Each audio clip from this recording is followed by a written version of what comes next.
Hi friends, চলে এসেছি আপনাদের সামনে একটা ছোট্ট ভিডিও নিয়ে।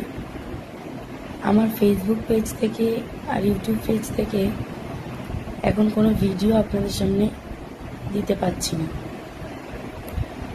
যদিও আমার মানসিকতা একদম ঠিক নেই। 28 জুন শুক্রবার আমার ঠাকুমা আমাদের ছেড়ে চলে গেছে। ওনার আত্মার শান্তি কামনা করি। তবে বাড়ির বাবা মা, যেহেতু আমাদের ঘরেই ঠাকুমা সবসময় থাকতো, 100 বছর বয়স হলেও ঠাকুমা কেমন একটা অভ্যাসে দাঁড়িয়ে গেছে।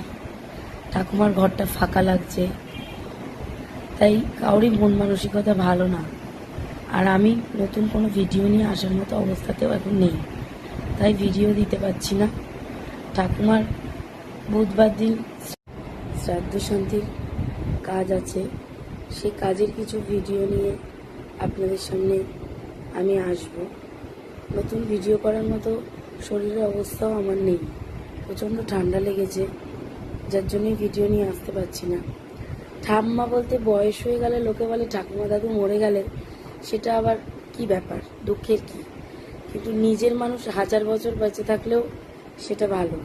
নিজের মানুষ 100 কেন 200 বছর হলেও কেউ মরতে দিতে চায় না।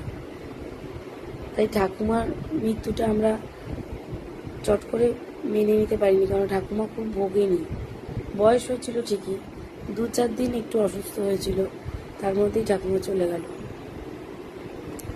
যাই হোক, সব রকমের ভিডিও নিয়ে আপনাদের সামনে আমি আসব খুব শিগগিরই।